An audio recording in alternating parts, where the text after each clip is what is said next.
ನಮ್ಮ ನೆಚ್ಚಿನ ನಾಯಕರು ಡಿ ಕೆ ಶಿವಕುಮಾರ್ ಹಾಗೂ ಡಿ ಕೆ ಸುರೇಶ್ ರವರ ಶ್ರಮ ಏನಿದೆ ನಮ್ಮ ಕರ್ನಾಟಕದಲ್ಲಿ ಹಾಗೂ ಕರ್ನಾಟಕದಲ್ಲಿ ಹೇಗೆ ಅಭಿವೃದ್ಧಿ ಆಗಿದೆ ಅನ್ನೋದು ನೀವೆಲ್ಲ ನೋಡಿದ್ದೀರಾ. ಈ ಕಬ್ಬಾಳಮ್ಮ ದೇವಸ್ಥಾನ ಹೇಗಿತ್ತು ಹಾಗೂ ಕನಕಪುರ ಹೇಗಿತ್ತು ಅನ್ನೋದು ನೋಡಿದ್ರಿ ನೀವು ಹಿಂದೆ. ಅದೇ ರೀತಿಯಾಗಿ ಅವರು ಮಾದರಿಯಾಗಿ, ಯಾಕಂದರೆ ಕರ್ನಾಟಕದಾದ್ಯಂತ ಫಸ್ಟು ಕನಕಪುರದಲ್ಲಿ ಶುದ್ಧ ಕುಡಿಯೋ ನೀರಿನ ಘಟಕ ಆಗ್ಬೋದು, ಹಾಗೂ ಇಂಟರ್ಲಾಕಿಂಗ್ ಸ್ಟೋನ್ ಆಗ್ಬೋದು, ಈ ಥರ ದೇವಸ್ಥಾನಗಳ ಅಭಿವೃದ್ಧಿ ಎಲ್ಲನೂ ಅವರೇ ಮೊದಲ ಬಾರಿಗೆ ಮಾಡಿರುವಂಥದ್ದು. ಅದೇ ರೀತಿ ಇಡೀ ಕರ್ನಾಟಕದಂತೆ ಮಾದರಿಯಾಗಿ ಅದನ್ನೆಲ್ಲ ರೂಢಿಸ್ಕೊಂಡಿದ್ದಾರೆ ನಮ್ಮ ನೆಚ್ಚಿನ ನಾಯಕರು. ಈಗ ಆಧುನಿಕ ಕೆಂಪೇಗೌಡರು ಅಂತ ಹೇಳ್ಬೋದು.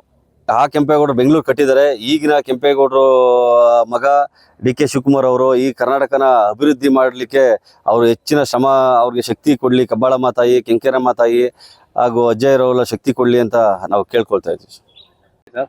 ನಮಗೆ ಈ CM ಆಯ್ತಾ ಇರೋದು ನಮ್ಗೆ ಎಂತ ಅಂತಂದ್ರೆ ಒಂದು ಹಬ್ಬ ವಾತಾವರಣ. ಇವಾಗ ಹಬ್ಬ ಅಂತಂದ್ರೆ ನಾವು ಕಬ್ಬಾಳಲ್ಲಿ ಜಾತ್ರೆ ಹೆಂಗ್ ಮಾಡ್ತೀವಿ, ಕಬ್ಬಾಳಮ್ಮನ 10 ಗಂಟೆ ಹೆಚ್ಚು ಹಬ್ಬ ನಾವು ಮಾಡ್ತೀವಿ. ಸಾಹೇಬರು ಇನ್ನು ಮುಂದೆ ಇನ್ನೂ ಒಳ್ಳೆ ಸ್ಥಾನಕ್ಕೆ ಇನ್ನೂ ಹೋಗ್ಲಿ. CM ಆಯ್ತವ್ರು ಇನ್ನೂ ಮುಂದಕ್ಕೆ ಮಾಜಿ ಪ್ರಧಾನಿ ದೇವೇಗೌಡರವರೇ 10 ಗಂಟೆ ಪ್ರಧಾನಿ ಆಗ್ಬೇಕು ಅಂತ ನಮ್ಗೆ ಇಷ್ಟಪಡ್ತೀವಿ.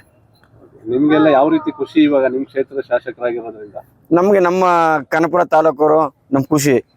ಕೆಂಪೇಗೌಡರ ಮಗ, ಇಬ್ಳಿಗೆ ಕೆಂಪೇಗೌಡರ ಮಗ ಅಂತಂದ್ರೆ ಈ ಕೆಂಪೇಗೌಡರು ಇರ್ತಿರೋ ಒಬ್ರು ಬೆಂಗಳೂರು ಕಟ್ತವ್ರು, ಈ ಕೆಂಪೇಗೌಡರ ಮಗ ಆಲಿ ನಮ್ಗೆ ಒಳ್ಳೇದಾಗುತ್ತೆ. ನಿರ್ಭೀತ, ನಿಷ್ಪಕ್ಷಪಾತ, ವಿಶ್ವಾಸಾರ್ಹ ಸುದ್ದಿಗಳಿಗೆ ಮತ್ತೊಂದು ಹೆಸರಾಗಿರೋ ನ್ಯೂಸ್ 18 ಕನ್ನಡ ಈಗ ಆಪ್ನಲ್ಲೂ ಲಭ್ಯ ಇದೆ. ದಯವಿಟ್ಟು ಇಲ್ಲಿರೋ QR ಕೋಡ್ ಅನ್ನ ಸ್ಕ್ಯಾನ್ ಮಾಡಿಕೊಂಡು ಆಪ್ ಡೌನ್ಲೋಡ್ ಮಾಡೋದಕ್ಕೆ ಮರಿಬೇಡಿ. ನಿಮ್ಮ ಬೆಂಬಲ ಹೀಗೆ ಸದಾ ನಮ್ಮೊಂದಿಗಿರಲಿ. ಧನ್ಯವಾದ.